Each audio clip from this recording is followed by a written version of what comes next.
प्रधानमंत्री नरेंद्र मोदी को कोसने वाले नागपुर शहर के कांग्रेस के पूर्व शहर अध्यक्ष शेख हुसैन आज मीडिया के सामने आए। उन पर कड़ी कार्रवाई करने की मांग करने वाले भाजपा के विधायक चंद्रशेखर बावनकुले पर शेख हुसैन जमकर बरसे। उन्होंने बावनकुले की संपत्ति पर सवाल खड़े किए और उनके संपत्ति की ईडी द्वारा जांच करने की मांग की। वहीं ताजुद्दीन बाबा ट्रस्ट में भाजपा के भ्रष्टाचार के आरोपों पर भी उन्होंने सफाई दी और कहा कि ताजुद्दीन बाबा ट्रस्ट में एक पैसा भी उन्होंने अपने घर नहीं लेके गए। गुना दर्ज नहीं होना चाहिए कि मेरे गाल पे मारेंगे बोलते, गाल लाल करेंगे बोलते। मैंने कहा कुछ गलत उन पर गुना दर्ज होना चाहिए, जिसने बोला उसको पकड़ के लाना चाहिए ना। ये माहौल ख़राब नहीं कर रहे क्या? शेख हुसैन के गाल पे मारेंगे और गाल पे मारेंगे, उसका चेहरा लाल करेंगे। इसको लेकर नागपुर शहर में कुछ हो गया, इसके लिए कौन जवाबदार है? मेरे को आप बताइए ना। भाजपा के जो पदाधिकारी है बावनकुले जी के नेतृत्व में पुलिस आयुक्त कार्यालय में या पत्रकारों को संबोधित किया, उन्हीं के सभागृह में, पुलिस सभागृह में।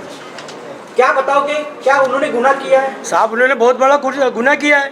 पुलिस कमिश्नर के ऑफिस और पुलिस कमिश्नर के ऊपर में एक बड़ा धप्पा ये लग गया है, यानी उनकी कुर्सी का अपमान हुआ है ये। और आपके ही एक पत्रकार ने बोला है कि भाई आप यहाँ प्रेस कॉन्फ्रेंस नहीं ले सकते, तो उन्होंने कहा कि भाई ये कमिश्नर साहब की कुर्सी हम बाजू में कर लेते हैं, मेरी कुर्सी लगाते। कितने घमंड के साथ में बावनकुले साहब ने बोला है वो। और ये तो बहुत बड़ा गुनाह है, उस पर कार्रवाई होना चाहिए। इसके लिए भी आंदोलन करना पड़ेगा तो हम करेंगे। आज हमारे पुलिस कमिश्नर है, वो नागपुर शहर की सुरक्षा के लिए सबकी बात कर सुनते हैं। तुम्हारा डेपुटेशन सुना उन्होंने, और तुमने वहाँ पर में उनके जाने के बाद में वहीं पर ही बाजू में कुर्सी लेके प्रेस कॉन्फ्रेंस ले लिए।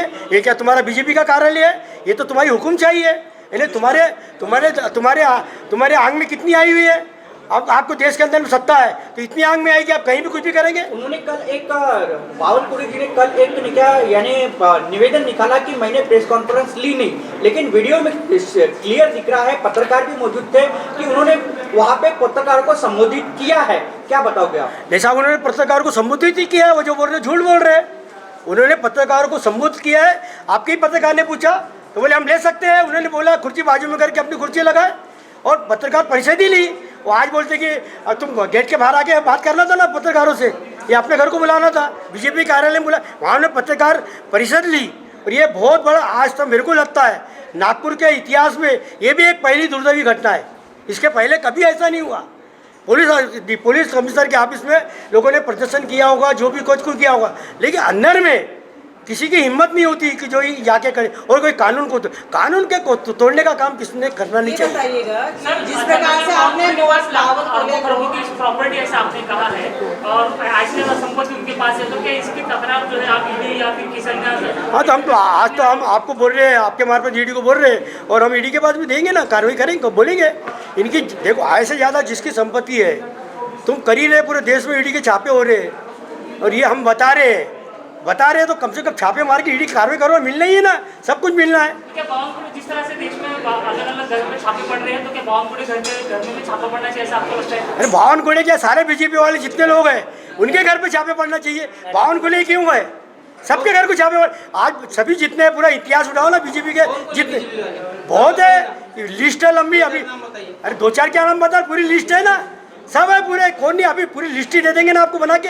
2-4 से क्या होता? और आपको सब मालूम है, राष्ट्रवादी के नाम कर रहे मालूम है, शिवसेना क्या, कांग्रेस वालों क्या हो रहे, तो आपको क्या बीजेपी वाले इतने नेता? अरे मेरे को बताओ साहब, जो इतने आंग में है, इस 7 किसानों को जीप से मारकर कुचल दिया गया और बेचारे 7 गरीब किसान मर गए। क्या आज उनके परिवार के उन पर गुना तक दाखिल नहीं किया?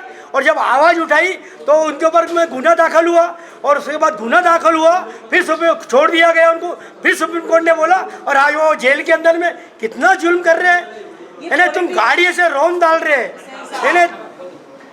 पॉलिटिकल लड़ाई एक तरफ है, पर मोदी जी जो केंद्र सरकार में अपने प्रधानमंत्री देश में, उन पर गाली देना कितना जायज? अरे गाली दिया ही नहीं तो गाली देने का कोई जायज नहीं।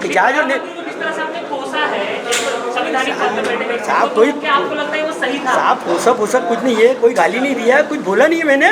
आज इस देश के अंदर में इतने किसान मर रहे हैं, बेरोजगार मर रहे हैं, भूख से मर रहे हैं। 7 लोग यूपी के अंदर में जीप चला के उनके होम मिनिस्टर के लड़के ने कुचल डाला।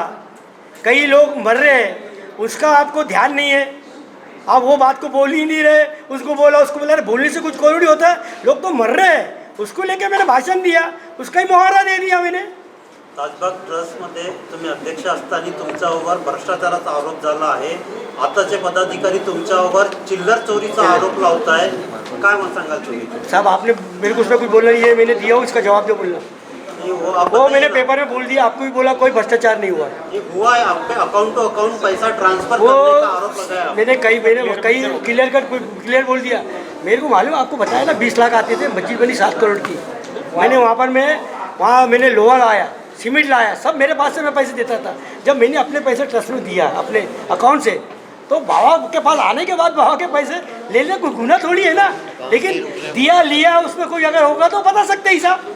अब बेमतलब का चिल्लाने की बात. नागपुर वासियों, हो जाइए तैयार, वेदांत सेल्स मेंस वेयर लाया है आपके लिए बिग सेल मानसून धमाका. सबसे कम 20% और 50% की बड़ी डिस्काउंट के साथ मानसून धमाका बिग सेल में आपको मिलेंगे ब्रांड के गारमेंट्स 20% और 50% की डिस्काउंट पर, और आपकी होगी बड़ी बचत. साथ ही बिग डिस्काउंट के साथ raincoat, shirt, T shirt, jeans pant, trouser, lower और अंडरगारमेंट्स उपलब्ध. शर्ट की खरीदी पर pi by 1 gate 1 free offer. मात्र 599 में पाए 2 शर्ट. तो जल्दी कीजिए और एक बार अवश्य भेंट दें, उठाए बिग सेल का लाभ. हमारा पता वेदांत सेल्स मेन रोड, सीताबर्डी, आनंद बेकरी के पास, नागपूर. आपल्या सौंदर्यात भर पाडण्याकरिता प्रमोद ज्वेलर्स घेऊन आल्यात आकर्षक दागिन्यांचे भव्य दिव्य कलेक्शन. चला तर मग तयार होऊयात प्रमोद ज्वेलर्सच्या दागिन्यांनी नटायला. आमच्याकडे आहे सोन्या चांदीच्या दागिन्यांचे आकर्षक कलेक्शन, जिथे तुम्हाला मिळेल कर्णफुले, पाटल्या, मंगळसूत्र, राणीहार, वेडिंग रिंग आणि असंख्य व्हेरायटीजचा भांडार. तर आजच आपल्या आनंदी क्षणांना सुवर्णमयी बनवण्यासाठी आमच्या शोरूमला अवश्य भेट द्या.